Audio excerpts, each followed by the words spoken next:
The darkness in my bedroom had never felt so alive. I lay on my back, perfectly still, listening to the rhythm of Julian's breathing beside me. The street lamp outside my window cast a stripe of amber light across his face, illuminating the curve of his jaw, the gentle flutter of his eyelashes against his cheek. He looked peaceful in sleep, younger somehow, as if the careful walls he maintained during the day had finally come down. I turned my head slightly on the pillow, studying him. His dark hair had fallen across his forehead, and I found myself fighting the urge to brush it away. The space between us on the mattress felt both infinite and non-existent. His arm rested just inches from mine, close enough that I could feel the warmth radiating from his skin without actually touching. Every few breaths, he would shift slightly, and that warmth would brush against me like a whisper. Earlier that evening, when I had suggested he stay over, I expected him to decline. He always declined. Julian had told me once, years ago, that he didn't do sleepovers. Too intimate, he had said, too complicated. Yet when the words left my mouth tonight, he had hesitated. The pause stretched between us for what felt like an eternity before he simply nodded and said he supposed he could stay this once. Now, lying here in the quiet, I wondered what had changed his mind. The guest room was cluttered with Evelyn's sewing supplies, the couch downstairs uncomfortable and too short for his frame. Those were the practical reasons we had both acknowledged. But as I watched the steady rise and fall of his chest, I suspected there might be something else, something neither of us was brave enough to name. The house felt different with Evelyn and the children away. Emptier, yes, but also somehow more honest.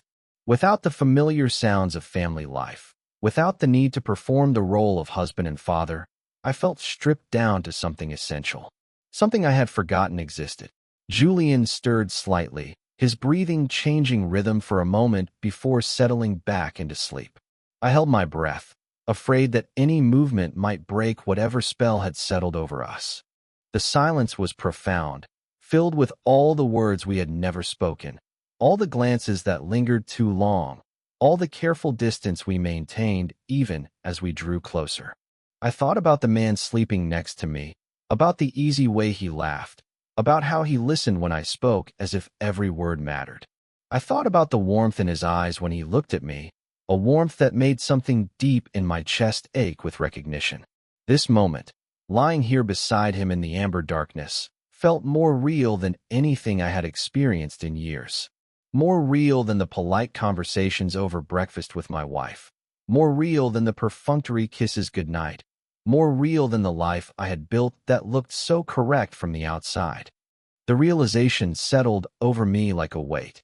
I closed my eyes and tried to push it away, but it remained, persistent and undeniable. Whatever this was, whatever was happening between us, it was threatening to crack open everything I thought I knew about myself. And the most terrifying part was that I wasn't sure I wanted to stop it. My life had always been painted in careful, muted tones. The suburban house where Evelyn and I raised our children sat on Maple Street, where every lawn was trimmed to regulation height, and every mailbox stood at precisely the same angle. Our home looked exactly as it should from the outside. Cream siding with forest green shutters, a wraparound porch with 2 rocking chairs that we never used, flower boxes that Evelyn tended with methodical precision every weekend. Inside, family portraits hung in golden frames along the hallway, documenting years of careful smiles and coordinated outfits. Christmas mornings, birthday parties, school graduations, all the moments that were supposed to matter, captured and displayed like evidence of a life well lived. Clara, now 14, had Evelyn's sharp intelligence and my tendency toward quiet observation. Simon, 12, was all energy and questions, the kind of child who collected rocks and built elaborate forts in the backyard. They were good kids, and I loved them fiercely, but even that love felt like something I experienced from behind glass. Every morning followed the same ritual. Coffee brewing at 6:30, breakfast on the table by 7, backpacks checked and lunches packed with military efficiency. Evelyn moved through these routines with grace, her blonde hair always perfectly styled even at dawn, her voice cheerfully organizing our days into neat compartments. She was a good mother, a responsible wife, a respected member of the community. On paper, we were everything a family should be. I worked at Morrison & Associates, a mid-sized architectural firm downtown, where I spent my days designing structures that stood straighter than I ever had. My cubicle overlooked the parking lot, and I often found myself staring out at the neat rows of cars, wondering if other people felt as distant from their own lives as I did. My colleagues knew me as reliable, competent, the kind of man who met deadlines and never caused trouble. I designed office buildings and shopping centers, spaces for other people to live their lives, while I remained carefully removed from my own. Sunday mornings meant church, where we sat in the third pew from the front, the same spot we had occupied for 12 years. Evelyn sang the hymns with genuine feeling while I mouthed the words, my mind wandering to anything but salvation. After service, we would stand in the fellowship hall, making polite conversation with neighbors, discussing the weather and the children's activities, everyone performing their roles with practiced ease. But despite the careful construction of this life, something had been stirring in me for months before Julian returned. A restlessness that no amount of routine could quiet, a sense that I was sleepwalking through days that should have meant more. I told myself it was a midlife crisis, that all men my age felt this way. I threw myself deeper into work, took on extra projects, stayed late at the office sketching buildings that would outlast the uncertainty growing inside me. Then Julian came back to town. I had known him in college, back when we were both studying architecture at State. He had been the kind of student who challenged professors, who saw possibilities in spaces that others overlooked. While I learned to follow blueprints, Julian learned to reimagine them. After graduation, he had moved to Portland, then Seattle, then Los Angeles, following opportunities and impulses with an ease I envied. We had exchanged Christmas cards for a few years, then lost touch entirely as our lives diverged. When he called that Tuesday evening in October, his voice on the phone transported me instantly back to late nights in the design studio, to conversations about Frank Lloyd Wright and debates about the soul of a building. He told me he had taken a position with a small firm here in town, that he was looking forward to reconnecting with old friends. Would I like to meet for coffee? We met at a downtown cafe that I had never noticed before, though I had walked past it hundreds of times. Julian looked older, naturally, but he carried himself with the same easy confidence I remembered. His hair was shorter now, touched with gray at the temples, and there were lines around his eyes that spoke of years spent laughing and squinting into unfamiliar sunlight. He wore a simple button-down shirt and dark jeans, clothes that somehow managed to look both casual and deliberate. He had rented a loft in the Arts District, he told me, a converted warehouse space with exposed brick walls and windows that stretched from floor to ceiling. He described it with the same enthusiasm he once brought to studio projects, talking about the way morning light moved across the hardwood floors, about the view of the city skyline from his bedroom window. It sounded like the kind of place I had once dreamed of living, back when I thought my life might unfold differently. When I invited him to dinner the following week, Evelyn welcomed him with characteristic politeness. She prepared her famous lasagna, set the good china on the dining room table, and made conversation about his travels and his new job. But I caught her watching him sometimes when she thought no one was looking, her head tilted slightly, as if she were trying to solve a puzzle she couldn't quite see. Julian charmed the children easily, asking Clara about her art projects and listening to Simon's elaborate explanations of his latest scientific experiments. He brought small gifts, a vintage postcards from his travels for Clara, a geode for Simon's rock collection. Nothing expensive or inappropriate, just thoughtful gestures that showed he had been paying attention to their interests.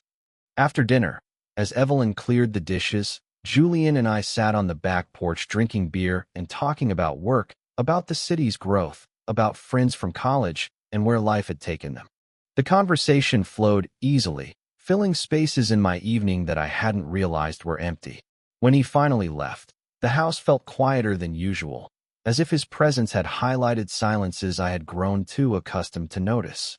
Over the following weeks, he began visiting more regularly, sometimes for dinner, sometimes just to stop by on his way home from work.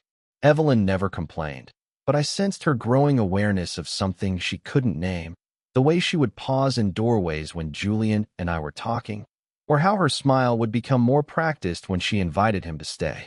I told myself I was simply grateful for adult friendship, for conversation that went deeper than schedules and household maintenance.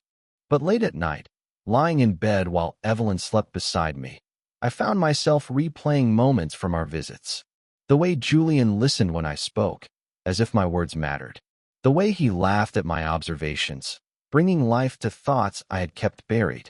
The way he looked at me sometimes, with an attention that made me feel seen in ways I had forgotten were possible. My carefully constructed life continued around these visits, but something fundamental had shifted. The routines remained the same, but I moved through them differently now, as if I were waking up from a long sleep I hadn't realized I was experiencing. The evening that changed everything began like so many others. Julian had stopped by after work, appearing at my door with a bottle of wine and that easy smile that had become familiar over the past few months. Evelyn had left that morning with Clara and Simon to visit her sister in Richmond, a long-planned weekend trip that would give the kids time with their cousins and give her a break from the routines that governed our daily life. The house felt different without them, larger somehow, but also more intimate. Without the need to navigate around family schedules and childhood energy, Julian and I found ourselves settling into a quieter rhythm. We ordered takeout from the Thai place downtown and ate it sitting on the living room floor, using the coffee table as our dining room while we shared stories I had forgotten I wanted to tell.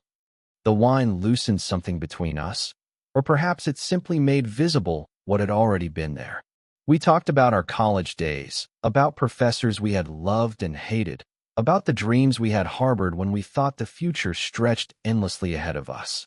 Julian told me about a project he was working on, a community center that would serve as both a meeting place and an art gallery. His eyes lit up as he described his vision, and I found myself remembering why I had been drawn to architecture in the first place, back before it became simply a way to pay bills and maintain the life I had built. As the evening stretched toward midnight, I realized how long it had been since I had talked to anyone with such ease.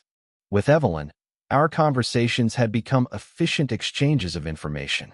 With my colleagues, everything stayed safely professional. But with Julian, words came naturally, and silences felt comfortable rather than awkward. When he finally glanced at his watch and mentioned that he should probably head home, I felt something in my chest tighten. The thought of returning to the empty house, of lying alone in the bed where Evelyn's absence would feel like a rebuke, made me desperate to extend the evening just a little longer. I offered to drive him home, though we both knew he had walked the few blocks from his loft. He declined, saying the night air would do him good, that he needed the walk to clear his head from the wine. We stood by the front door, neither of us quite ready to end the conversation, when the words slipped out before I could stop them. "Stay over," I said. "The guest room's a mess, but the couch is comfortable enough." Julian paused, his hand on the doorknob, and I remembered suddenly what he had told me years ago about sleepovers, about keeping distance, about avoiding complications. I started to backtrack, to make light of the suggestion, but he was looking at me with an expression I couldn't read. "You always said you didn't do sleepovers," I added, trying to inject humor into what had suddenly become a moment charged with possibility. "I did say that," he replied quietly. His hand fell away from the door. "But maybe I could make an exception. Just this once." The words hung between us, carrying weight that neither of us acknowledged directly. I led him upstairs, pointing out the bathroom, offering him a spare toothbrush and an old t-shirt that might fit. The guest room was indeed cluttered with Evelyn's sewing projects, fabric samples, and pattern pieces covering every surface. The couch downstairs was too short for his frame, and we both knew it, which left my bedroom. We approached it carefully, like diplomats negotiating a treaty whose terms we didn't fully understand. I gave him the side of the bed farther from the door, a gesture that felt both practical and loaded with significance. We changed clothes in separate rooms, brushed our teeth in turn, moved through the ordinary rituals of preparing for sleep, while something extraordinary hummed in the air between us. When we finally lay down, The darkness seemed to amplify every small sound. The rustle of sheets, the adjustment of pillows, the careful way we each claimed our territory on the mattress. Julian settled on his side, facing away from me, and I mirrored his position, creating a careful geography of space and intention. But sleep eluded me entirely. I lay awake listening to his breathing slowly deepen and regulate, hyper-aware of his presence in ways that felt both thrilling and terrifying. The bed felt different with him in it, charged with an energy that made my skin feel too sensitive, my thoughts too loud. Every time he shifted slightly, I held my breath, afraid that any movement might break whatever fragile understanding had brought us to this moment. Hours passed this way. I found myself studying the ceiling, memorizing the play of shadows from the streetlight outside, trying to make sense of what was happening to me. Julian had broken his own rule to stay here, in my bed, in my space. The practical reasons we had acknowledged felt insufficient to explain the magnitude of this shift. Something deeper was at work, something that neither of us had named, but both of us seemed to understand. As dawn approached, I turned carefully onto my side, allowing myself to really look at him. The streetlight cast that stripe of amber across his face that I would remember long after this night ended. He looked peaceful in sleep, but also somehow vulnerable, as if the careful distance he maintained during waking hours had dissolved in unconsciousness. I thought about the man who had entered my life so easily, who had reminded me of versions of myself I had forgotten existed. I thought about the way he listened when I spoke, the way he looked at me sometimes with an attention that made something in my chest ache with recognition. I thought about this moment, lying here beside him in the quiet darkness, and how it felt more real than anything I had experienced in years. When Julian finally stirred and woke that morning, we exchanged few words. The spell of the night had given way to daylight awkwardness, to the practical need to return to our separate lives. He thanked me for letting him stay, gathered his clothes, and left with a casual goodbye that felt carefully constructed to match the morning's brightness. But the memory of that night stayed with me in ways I hadn't anticipated. At work, I found myself distracted, replaying moments from those dark hours when he had been close enough to touch. At home, alone in the house until Evelyn and the children returned, I moved through rooms that felt haunted by his presence. The bed where I had lain awake studying his sleeping face, the bathroom where his toothbrush had sat beside mine for one night, the living room where we had shared stories and wine. Every space held traces of something that had shifted between us. When Evelyn returned on Sunday evening, she found me in the kitchen preparing dinner, going through motions that felt more hollow than usual. She kissed my cheek and asked about my weekend, and I told her about work projects and household tasks, carefully editing out the evening that had changed everything. But as I listened to her describe her sister's house and the children's adventures, I felt the distance between us with new clarity. The seed of something had been planted that night Julian stayed over. Something that had been dormant for years, perhaps decades, was beginning to stir to life.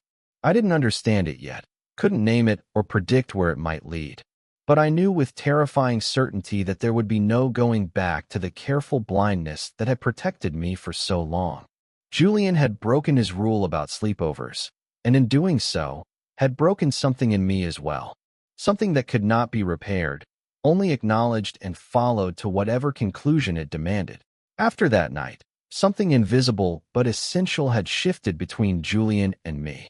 We began spending time together with a frequency that felt both natural and deliberate, as if we were both drawn by the same unspoken understanding that had settled over us in those dark hours when he lay sleeping beside me. Our meetings took on new rhythms. Thursday evenings became our unofficial time, when Julian would stop by after work and we would find ourselves talking until the early hours of morning.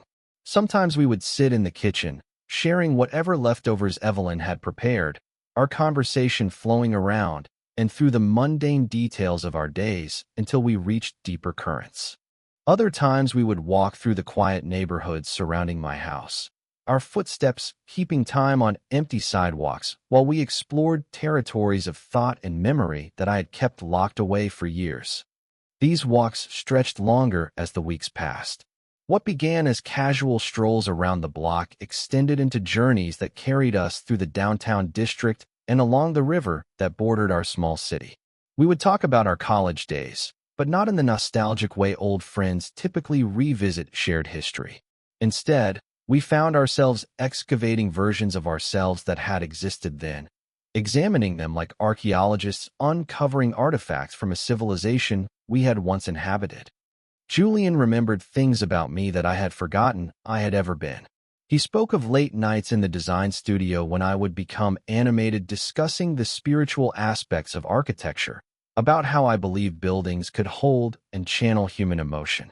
He reminded me of a presentation I had given about sacred geometry, about my conviction that spaces could be designed to nurture the soul as well as shelter the body. Listening to him describe this person I had once been felt like meeting a stranger who shared my memories. I had buried that version of myself so completely that hearing Julian resurrect him was both thrilling and disorienting. The man who had married Evelyn, who had focused on practical concerns and financial stability, who had learned to see architecture as simply a reliable profession rather than a calling. That man felt real and substantial. But in Julian's presence, I began to remember the person who had believed in beauty for its own sake, who had seen possibility where others saw only problems to be solved. Our conversations meandered through decades of carefully buried dreams. Julian told me about projects he had worked on in other cities, about clients who had challenged him to push beyond conventional thinking, about buildings he had designed that felt alive with purpose. He spoke of these experiences with a passion that reminded me of why I had chosen this field in the first place, back when I thought work could be more than just a way to support a family. But it wasn't only our professional lives that we explored during these long evening talks. We found ourselves discussing the paths we had taken, the choices that had led us to this moment. Julian spoke openly about relationships that had ended, about periods of loneliness and searching, about the difficulty of maintaining authenticity in a world that often rewarded conformity. He never said anything directly about the nature of those relationships, but there were pauses in his stories, careful word choices that suggested depths I wasn't quite ready to examine. For my part, I found myself talking about my marriage in ways I never had before, not critically or unkindly, but with a clarity that surprised me. I spoke about the gradual settling into routine, about the way passion had given way to partnership, about the quiet distance that had grown between Evelyn and me over the years. Julian listened without judgment, asking questions that helped me see patterns I had been too close to recognize. These revelations felt dangerous and necessary at the same time. I was articulating truths I had never allowed myself to fully acknowledge, and Julian's presence made that honesty feel safe rather than destructive. With him, I could examine my life with the same analytical attention I brought to architectural problems, looking for structural weaknesses and possibilities for renovation. At work, my distraction became impossible to hide. I would find myself staring out the window of my cubicle, not seeing the parking lot, but remembering instead the way Julian's eyes lit up when he talked about a project that excited him. During meetings, I would catch my attention drifting to our previous evening's conversation, replaying moments when his hand had brushed mine as we walked, or when he had looked at me with an expression I couldn't quite interpret. My colleagues began to notice. Sarah from the reception desk commented that I seemed happier lately, more energetic. Tom, my office partner, asked if I was working on something interesting at home, noting that I seemed to have a new perspective on design challenges. I deflected these observations with vague responses about feeling inspired, but privately I marveled at how Julian's presence in my life was affecting even professional spaces where he had never set foot. At home, the changes were more subtle but equally significant. Evelyn had always been attuned to shifts in my mood, and she began commenting on my increased energy, my tendency to hum while doing household tasks, the way I would sometimes smile for no apparent reason. She attributed it to my renewed friendship with Julian, and she wasn't wrong, though she couldn't have understood the full magnitude of what was happening. During family dinners, I found myself sharing Julian's insights about architecture and design, passing along his perspectives on projects he was working on. Clara, always interested in creative pursuits, would ask questions about his artistic approach that I would relay to him during our next conversation. These small connections between my family life and my friendship with Julian felt both innocent and loaded with significance I couldn't name. The most profound changes, however, were happening in the quiet spaces of my daily existence. I began noticing beauty in ways I had forgotten were possible. The angle of afternoon light through my office window, the elegant curve of the bridge that spanned the river during our walks, the thoughtful arrangement of materials in Julian's loft when I visited, all of these began to register with an intensity that felt like awakening from a long sleep. I started sketching again, something I hadn't done outside of work requirements in years. At first, these drawings were architectural, buildings I remembered from our college travels, structures that had moved me decades ago. But gradually, they became more personal. I found myself drawing Julian's hands as he gestured while talking, the way shadows fell across his face during our evening conversations, the view from his loft window that he had described with such affection.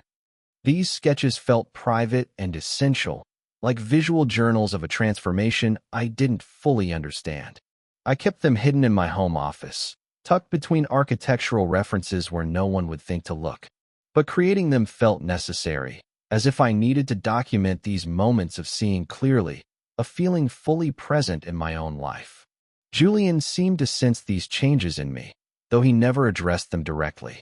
Instead, he would make small gestures that felt charged with recognition, a hand on my shoulder that lingered a moment longer than friendship typically warranted, a look that seemed to see through the careful distance I maintained, pauses in our conversation that felt heavy with unspoken understanding.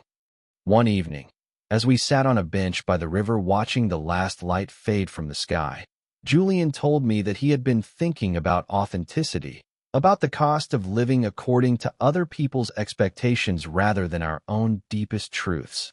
He spoke in general terms, but his words felt personal, directed specifically at the struggle I was experiencing even if I hadn't yet found language for it. I told myself repeatedly that nothing had changed, that Julian was simply a good friend who had reminded me of interests and perspectives I had set aside for practical reasons. I constructed rational explanations for the energy I felt in his presence, for the way time seemed to slow and intensify when we were together, for the sense that conversations with him reached depths that my other relationships never approached. But my body betrayed these careful rationalizations. My heart would quicken when I saw his name on my phone, when I caught sight of him approaching my house, when he would lean close to examine something I was showing him. These physical responses felt both alarming and inevitable, signs of something happening beneath the level of conscious thought. The transformation was not merely emotional. It felt spiritual, as if Julian's presence was cracking open something in me that had been sealed for decades. I began to understand that I had been living behind glass, observing my own life from a distance that felt safe but lifeless. Julian's friendship was slowly shattering that protective barrier, forcing me to inhabit my own experience with an immediacy that was both terrifying and essential.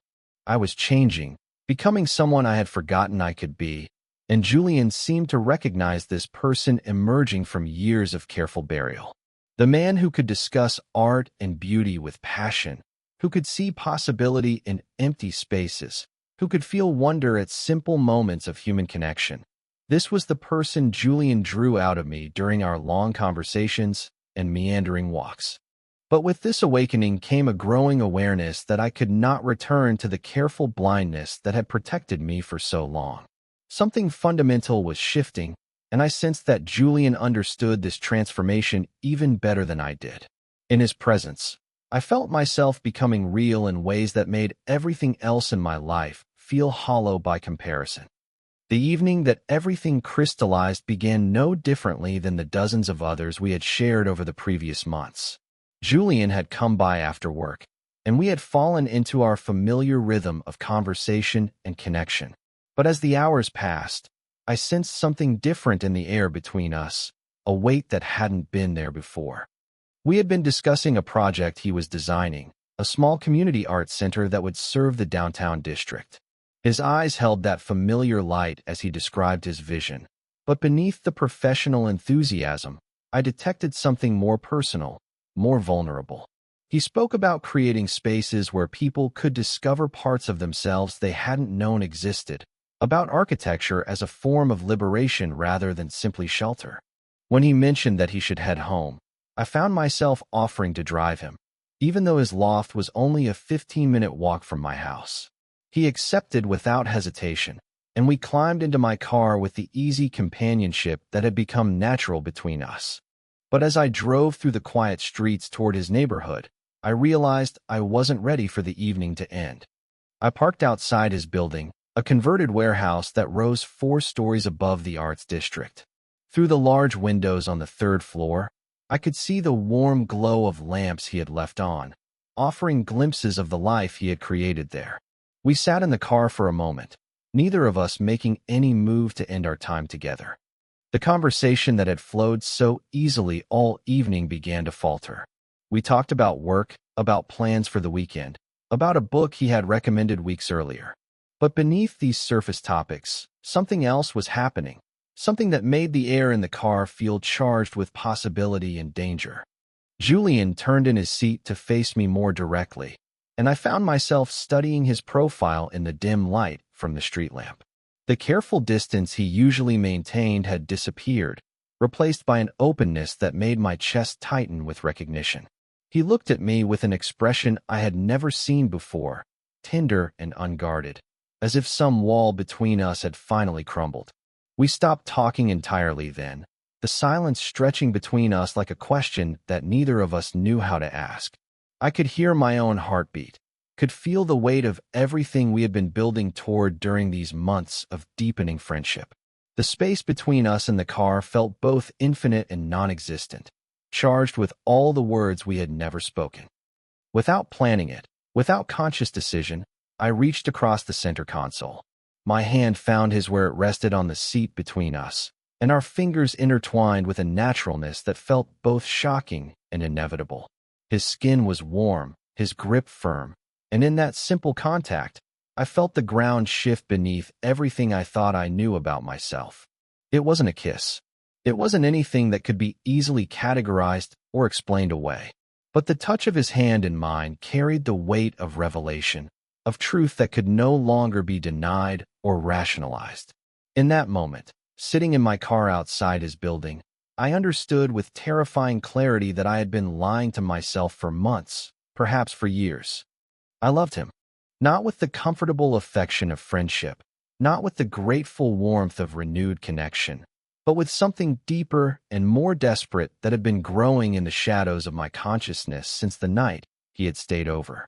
Maybe longer, maybe since our college days, when I had buried these feelings so completely that I had convinced myself they had never existed. The realization was both devastating and liberating. Devastating because it named the thing that made my marriage feel like a performance, that made my carefully constructed life feel like a cage I had built around myself. Liberating because it explained the sense of coming alive I felt in Julian's presence, the way conversations with him reached depths that nothing else in my life approached. We sat there for what felt like hours, but was probably only minutes, our hands joined, both of us staring straight ahead through the windshield, as if the truth hanging between us might be too overwhelming to face directly. I could feel Julian's pulse through his fingers, could sense his careful breathing, could detect the slight tremor that suggested this moment was as significant for him as it was for me. Finally, he squeezed my hand gently and released it. The absence of his touch immediately felt like a loss. He said my name quietly, just once, and in those 2 syllables I heard acknowledgement of everything that had just passed between us. Then he got out of the car and walked toward his building without looking back, leaving me alone with the weight of what I had just discovered about myself. I drove home through empty streets, my hands gripping the steering wheel as if it were the only thing keeping me tethered to earth. The familiar route felt foreign, as if the revelation in the car had transported me to a parallel version of my life, where everything looked the same but meant something entirely different. The houses I passed, the landmarks I navigated by, the very act of driving, all of it felt surreal, Like props in a play I was no longer sure how to perform. At home, I sat in the driveway for several minutes before going inside. The house was dark, Evelyn and the children long asleep, and I moved through the familiar rooms like a ghost haunting his own life. In the kitchen, I poured myself a glass of water I didn't want and stood at the window looking out at the backyard where Simon's fort still stood among the trees, a monument to the childhood innocence that felt impossibly distant from the adult complexity I was now facing. I climbed the stairs to our bedroom, where Evelyn lay sleeping on her side of the bed, her breathing deep and regular. I stood in the doorway for a long moment, studying the woman I had promised to love and honor, trying to reconcile the affection I felt for her with the devastating truth I had just acknowledged about myself. She was a good person, a devoted mother, someone who deserved better than a husband who was discovering he had been living a lie for most of their marriage. When I finally lay down beside her, careful not to disturb her sleep, I stared at the ceiling where shadows from the streetlight played across the plaster. My hand still held the memory of Julian's touch, still felt the warmth and certainty of that contact. I replayed the moment obsessively, examining it from every angle, trying to understand how such a simple gesture could carry such transformative power. But even as I questioned the magnitude of my response, I couldn't deny the fundamental shift that had occurred. Something that had been locked away inside me for decades had finally been acknowledged, and there was no returning to the careful ignorance that had protected me for so long. I had crossed a line I hadn't even known existed, and the territory on the other side was both terrifying and essential. The love I felt for Julian wasn't something I could rationalize away or reframe as intense friendship. It was complete and consuming, carrying with it the recognition that every relationship I had ever had been missing this essential element of truth. With him, I felt like the person I had always been beneath the layers of expectation and conformity. Without him, I felt like I was slowly suffocating on the very life I had worked so hard to build. As dawn approached, I understood that everything had changed. The careful balance I had maintained between duty and desire, between the person I appeared to be and the person I actually was, had been shattered by a single moment of honesty. Julian's touch had awakened something that could never be put back to sleep, and I had no idea how to navigate the consequences of this awakening. I loved him with a certainty that felt both like salvation and like the end of the world I had known. And lying there in the darkness beside my sleeping wife, I finally understood that love this true and this devastating would demand choices I wasn't sure I was brave enough to make. In the weeks following that night in the car, my world began to fracture along lines I hadn't known existed. The revelation of my love for Julian had unleashed something that I could no longer contain or control, and the careful architecture of my life started showing stress fractures that grew more visible each day. At work, I found it impossible to concentrate on the mundane details of drafting and client meetings. I would sit at my desk staring at blueprints that might as well have been written in a foreign language, my mind constantly drifting to Julian's touch, to the weight of understanding that had passed between us. My colleagues began noticing my distraction more pointedly. Projects that should have taken days stretched into weeks, and I caught Sarah and Tom exchanging concerned glances when they thought I wasn't looking. At home, the distance between Evelyn and me became a chasm I could no longer bridge with polite conversation and domestic routines. I found myself avoiding her gaze during dinner, unable to meet her eyes when she asked about my day, terrified that she might see the truth written across my face.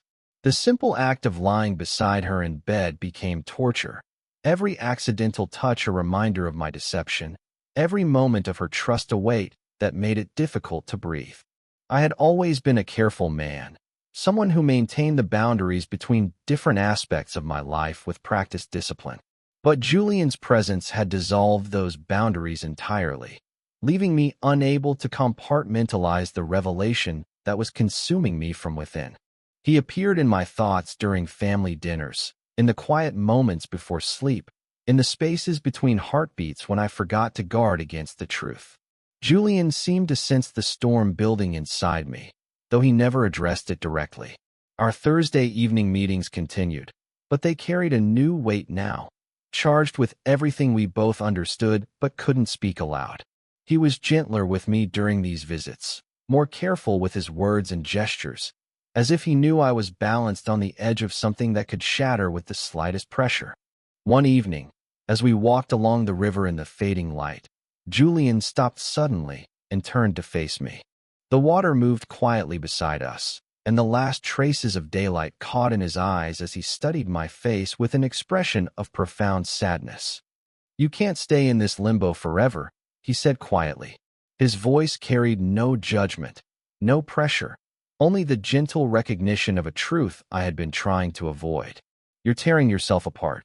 I wanted to deny it, to construct some rational explanation for my behavior, but the words wouldn't come. Standing there beside the water, looking into his eyes, I felt exposed in ways that made pretense impossible. He was right, and we both knew it. The person I had been before that night in the car was gone, replaced by someone who could no longer live comfortably with lies, no matter how necessary they seemed. Julian reached out then, just briefly, and touched my arm. The contact was fleeting, barely a moment, but it carried the weight of everything we couldn't say aloud. Then he continued walking, and I followed, both of us understanding that something fundamental had been acknowledged between us, something that would require choices I wasn't sure I was brave enough to make. The confrontation I had been dreading came 3 nights later. I was sitting in my home office, ostensibly reviewing project files, but actually staring out the window at nothing, when Evelyn appeared in the doorway. She had been unusually quiet during dinner, responding to the children's chatter with distracted nods, and I had sensed her watching me with an intensity that made my skin crawl with guilt. "We need to talk," she said simply, and the words carried a finality that made my stomach drop. She led me to the living room where we had shared so many ordinary evenings, where Julian and I had talked late into countless nights. She sat on the edge of the sofa, her hands folded in her lap, and studied me with an expression I couldn't read. The silence stretched between us, heavy with everything we had been avoiding for months. "You've been different," she said finally. "Distant, distracted. For weeks now, maybe longer. I thought at first it was work stress, or maybe a midlife crisis of some kind. But it's more than that, isn't it?" I opened my mouth to deny it, to offer some easy explanation that would allow us both to retreat to safer ground. But the lie died in my throat. Sitting there under her steady gaze, I realized I couldn't continue the performance any longer. The weight of pretending had become unbearable, and Julian's words echoed in my mind. "You can't stay in this limbo forever." It started when Julian came back, I heard myself saying. The words felt foreign in my mouth, but also necessary, like poison that had to be expelled before it killed me entirely. "I've been trying to understand what's happening to me, but I can't anymore. I can't pretend that nothing has changed." Evelyn's face remained carefully neutral, but I saw something flicker in her eyes, pain, perhaps, or recognition of a truth she had been trying to avoid as much as I had. "Are you having an affair?" she asked quietly. "No," I said, and that at least was literally true. But the denial felt hollow even as I spoke it, because what was happening between Julian and me felt more intimate than any physical betrayal could have been. "It's not that simple. I wish it were." The words came slowly at first, then in a rush that I couldn't control. I told her about the feelings I couldn't name, about the way Julian's presence had awakened something in me that I hadn't known existed. I spoke about the person I felt myself becoming around him, about the sense that I had been living behind glass for years and was only now beginning to see clearly. I didn't mention the moment in the car, couldn't bring myself to describe that transformative touch, but I tried to explain the magnitude of what was happening inside me. Evelyn listened without interrupting, her face growing paler as I spoke. When I finally ran out of words, she sat in silence for what felt like hours, processing everything I had just confessed. The house around us felt painfully still, as if even the walls were holding their breath. "I don't understand," she said finally, her voice barely above a whisper. "Are you saying you're in love with him?" The question hung between us like a blade. I had been avoiding that word, that specific acknowledgement, even in my own thoughts. But sitting there under her direct gaze, with the truth finally spoken aloud, I couldn't retreat into comfortable ambiguity anymore. Yes, I said, and the word felt like stepping off a cliff. I am. Evelyn's composure cracked then, just for a moment. I saw the pain flash across her face before she carefully composed herself again. She stood up slowly, moving with the deliberate control of someone trying not to fall apart, and walked to the window that overlooked our backyard. I don't know what to do with this, she said without turning around. I don't know how to process what you've just told me. Neither do I admitted. I never wanted this to happen. I never wanted to hurt you or the children. But I can't continue pretending that I'm the same person I was before Julian came back. Something fundamental has changed, and I don't know how to change it back. She turned then and looked at me with an expression of profound sadness. You don't want to change it back, do you? The question pierced through every rationalization I had constructed, every attempt to frame this as something happening to me rather than something I was choosing. She was right, and we both knew it. Whatever was happening between Julian and me felt more real than anything I had experienced in years, and the thought of returning to the careful distance that had defined my life before he reappeared felt like a kind of death. No, I said quietly.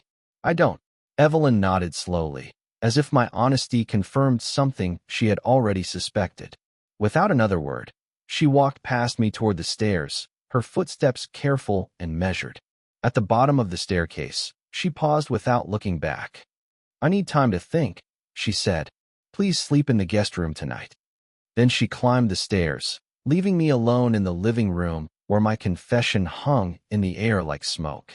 The house settled into a silence more profound than any I had ever experienced, and I understood that I had just chosen authenticity over comfort, truth over security, the unknown over the familiar life I had spent decades constructing.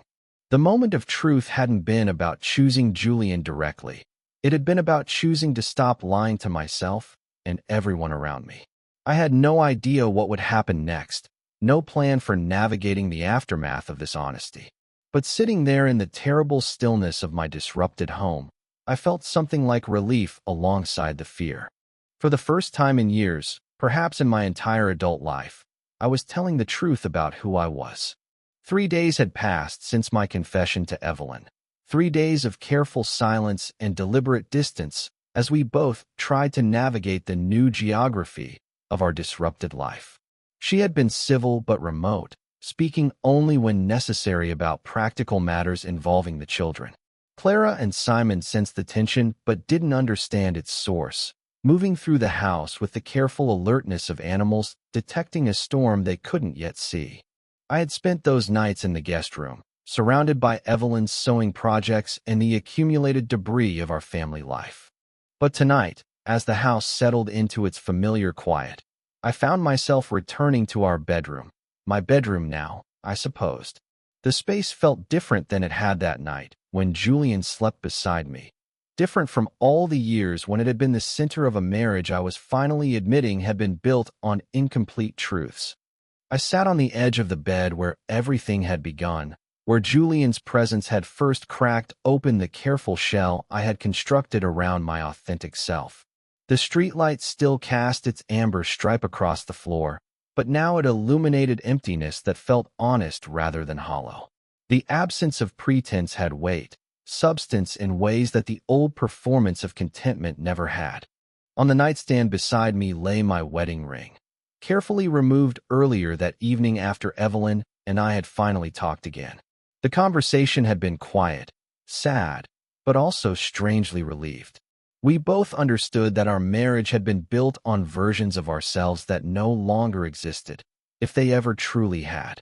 She deserved someone who could love her completely, and I deserved the chance to discover who I might become when I stopped hiding from the truth about myself.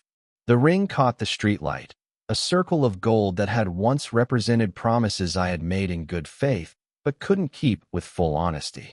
I picked it up, feeling its familiar weight in my palm, remembering the young man who had placed it on his finger 21 years ago. He had believed he was choosing the right life, the safe life, the life that would make everyone around him proud. That man hadn't been lying exactly, But he hadn't been telling the complete truth either. I reached for the small notebook I kept on the nightstand, usually used for recording fragments of dreams or late-night thoughts about work projects. But tonight I needed it for something different, something more essential. I began to write by the dim light of the bedside lamp, my handwriting shaky at first, but growing steadier as the words found their rhythm. The letter wasn't to Julian, though he appeared in every line. It wasn't to Evelyn or the children, though they lived in the spaces between sentences. It was to myself, to the person I had buried so completely that I had almost forgotten he existed, and to the person I was finally brave enough to become. I wrote about the young man in college who had felt things he couldn't name, who had admired male classmates with an intensity that went beyond friendship, but which he had carefully reframed as professional respect. I wrote about the years of marriage when I had tried to convince myself that contentment was the same as passion, that duty could substitute for desire. I wrote about the careful architecture I had built around my heart, designed to keep dangerous truths safely contained. And I wrote about Julian, not as the object of my affection, but as the catalyst who had reminded me that authenticity was possible, that there were ways of being in the world that I had never allowed myself to explore. His presence in my life had been a gift whose full magnitude I was only beginning to understand. The words came slowly, each sentence a small act of excavation, uncovering truths that had been buried beneath decades of careful conformity. I wrote until my hand cramped, until the pages were filled with confessions and recognitions that felt both terrifying and liberating to see in black ink. When I finally set the pen aside, dawn was beginning to seep through the blinds, painting everything in soft gray light that made the familiar room look transformed. I moved to the window and sat in the chair that had always been Evelyn's, looking out at the backyard where Simon's fort stood among the trees and Clara's abandoned bicycle leaned against the garage. The morning was arriving with its usual quiet persistence, indifferent to the human dramas playing out in the houses it illuminated. But for the first time in years, perhaps in my entire adult life, I felt present in my own existence. The future stretched ahead of me, uncertain and unmarked, no longer defined by the expectations and routines that had governed my days for so long. I didn't know what would happen with Julian. Our moment of connection in the car had acknowledged something real between us, but I understood that his role in my story might be more about awakening than about destination. He had helped me remember who I was beneath the careful construction of who I thought I should be, and that gift would remain valuable regardless of what shape our relationship ultimately took. The children would need time to understand, and I would need to find ways to explain that sometimes love requires difficult choices, that authenticity can demand the restructuring of everything familiar. Evelyn and I would navigate the practical complexities of rebuilding separate lives, learning to be friends and co-parents rather than spouses bound by promises we couldn't keep with full hearts. But sitting there in the growing light, watching the world wake up outside my window, I felt something I hadn't experienced in decades, the fragile relief of finally breathing without disguise. My life was about to become uncertain in ways that would have terrified the man I had been even a week ago. But uncertainty felt preferable to the careful death I had been living, the slow suffocation of denying essential truths about who I was and what I needed. The future belonged to me now in ways it never had before, unscripted and authentic, difficult but honest. And for the first time since I could remember, that felt like enough of a beginning.